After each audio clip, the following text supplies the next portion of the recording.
Welcome to Let's Talk, a podcast series hosted by the Electrochemical Safety Research Institute at UL Research Institutes.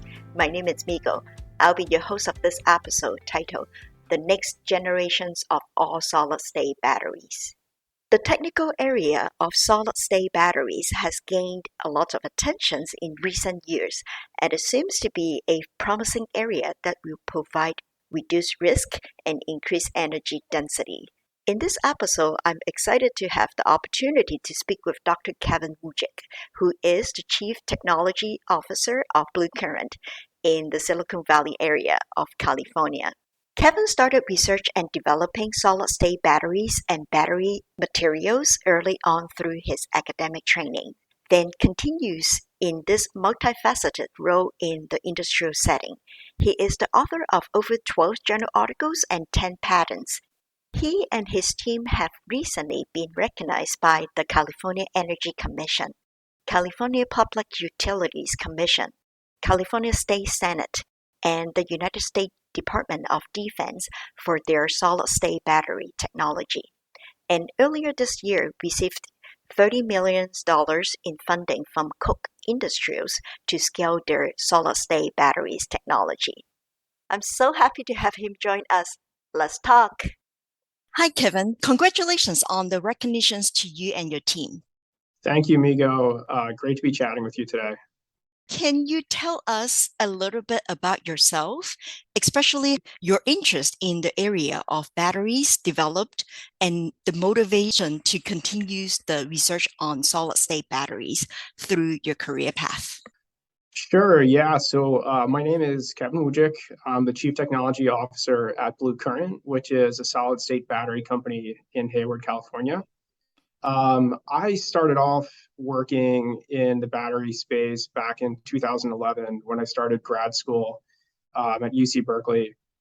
Before that, I was actually I was an undergraduate student at Drexel University in Philadelphia studying chemical engineering, and I had the amazing opportunity to do some undergraduate research studying some fuel cell materials.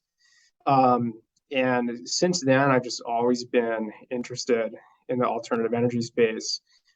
It was pretty clear to me back then, this was back in 2007 or 2008, that material science, chemistry, and chemical engineering were going to play a really, really critical role in our economy's transition to sustainable energy. And I just became wildly interested in this area. I also had the opportunity to do a 6-month internship at a fuel cell startup company called Treadstone Technologies, and they were developing corrosion-resistant bipolar plates. So it was really these two research opportunities as an undergraduate student that got me interested in alternative energy and its intersection with material science. And then in 2011, that was when I moved to the West Coast. And started doing some research in the area of lithium sulfur batteries with Professor Natasha Balsara at UC Berkeley.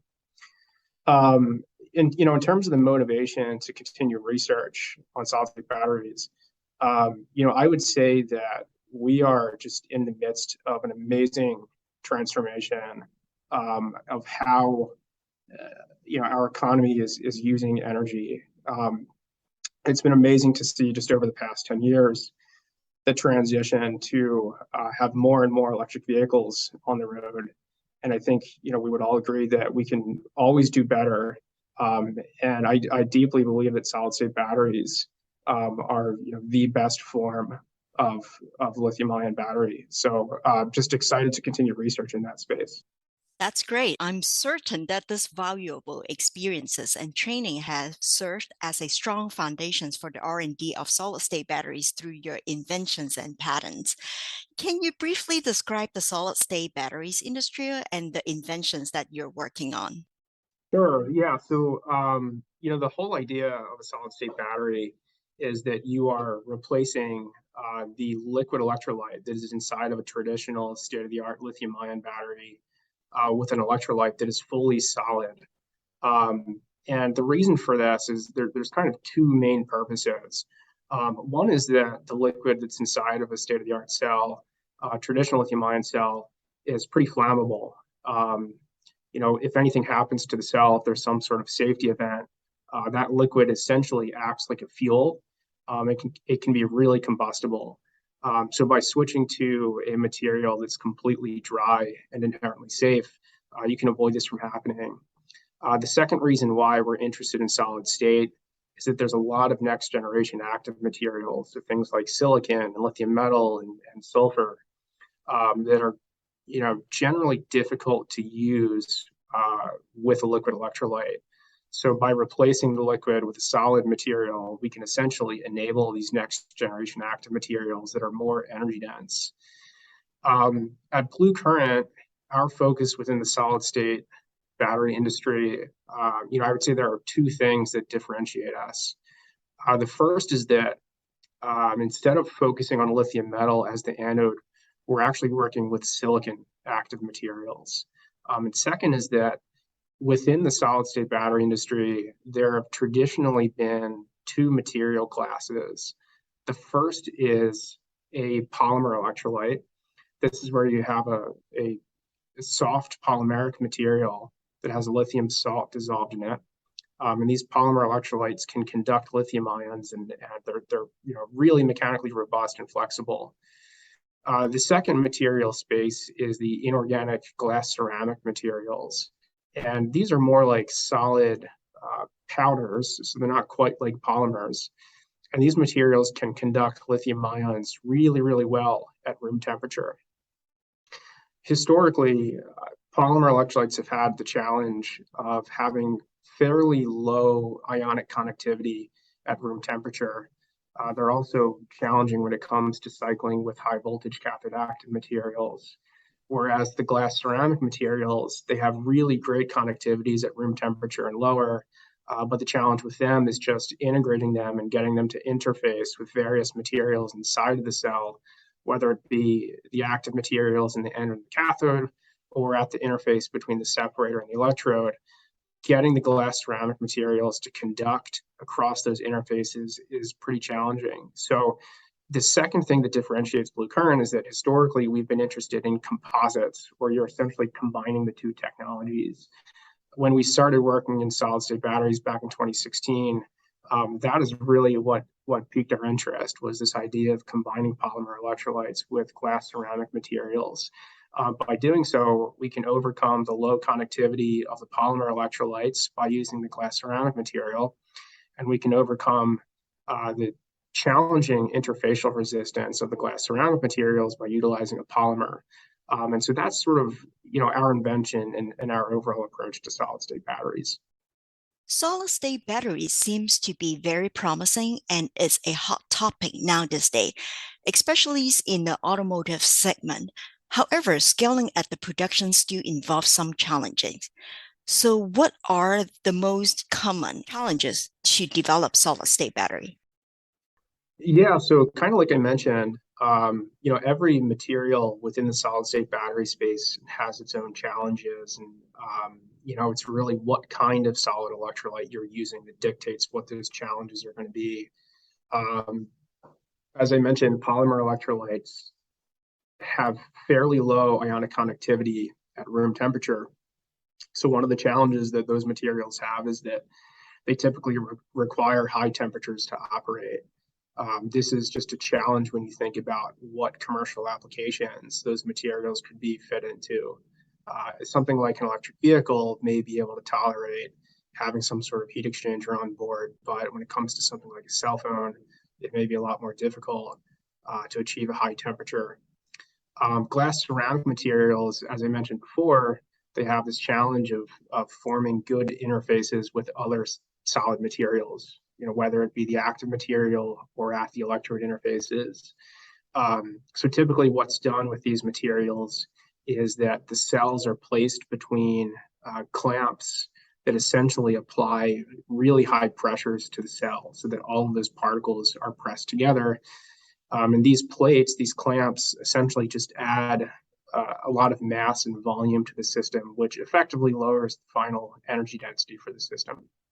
So one of the things that's happened in the industry over the past, I would say 4 or 5 years, is that to circumvent these issues, We see research groups and companies that are going back and adding liquid electrolytes to their cells. And, it may just be a small amount, but,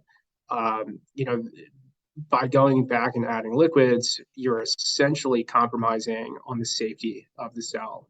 Our belief at Blue Current is that the cell has to be fully dry.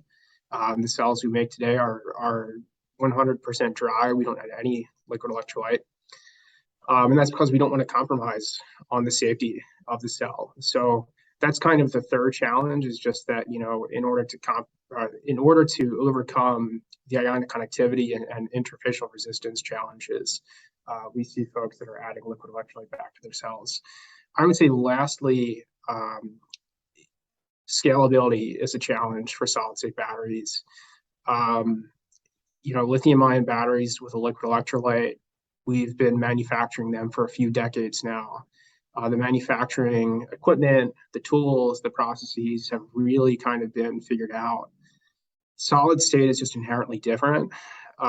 Instead of stacking your cell or winding your cell and then adding a liquid electrolyte via a fill step at the end of the manufacturing process, there is no fill step, right? Because the electrolyte's solid, and you essentially have to implement it into the electrodes and into the separator. And then you essentially have to go and laminate or coat these materials together so that there's a really, really good, well-connected interface between your anode separator and your cathode. So there's just some scalability challenges that come with that. We see around the industry just getting to a multi-layer cell that is similar in capacity to state-of-the-art lithium-ion cells in the market today. That has been a challenge for solid-state battery companies. And our belief is that it's one that is firstly solved by using the right materials. Using flexible materials that can adhere well to each other but provide really good ionic connectivity, we feel is really, really critical. So to summarize that, we see challenges with pressure for inorganic glass ceramic materials. We see challenges with high temperature and the requirement of heat for polymer electrolytes. We see folks compromising on safety by adding liquid electrolyte back to their cells. And then lastly, scalability is a challenge for solid-state batteries. Do you have any additional thoughts for our audience? Yes, I would say in general, Migo, it's been an amazing past 4 or 5 years for solid-state batteries.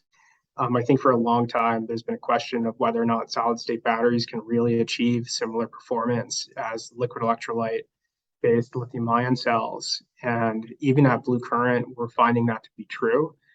We have cells that can cycle for over 1,000 cycles with greater than 80% capacity retentions at fairly high silicon contents. We have cells that can charge as fast as 2C at room temperature. And I think what's most exciting is the safety performance. We've done a lot of safety testing with external third parties just to analyze the inherent safety of our cells. And when we go and we do nail penetration, overcharge, and crush testing, we don't see any thermal runaway on our multi-layer cells. So it's just really exciting to see that level of safety from these cells. We always talk about energy density at the cell level, but the truth is that if we can deliver inherent safety, there will also be significant gains at the pack level in energy density by excluding things like, really kind of oversized thermal management mechanisms and by allowing cells to be placed closer and closer together within a pack, just because of that inherent safety and because you don't have to worry about thermal propagation of cell failure. It's just really exciting to see not just how inherently safe the cells are, but what this is going to mean at the pack level and for things like electric vehicles. So it's been amazing to watch the industry grow over the past several years. And I'm really excited about the next decade to come and really excited also just to scale our technology here at Blue Current. Your thoughts and input are so insightful to me, Kevin. I am certain our audiences will feel the same as well. We appreciate the sharing of your perspectives on the technical area of solid-state batteries. Thank you for having me on the podcast, Migo. It's a really exciting time to be part of the battery development ecosystem, and really appreciate the invite to join you today. I wish you and your team many great successes to come. Thank you very much, Kevin. This will conclude this episode on the next generations of solid-state batteries.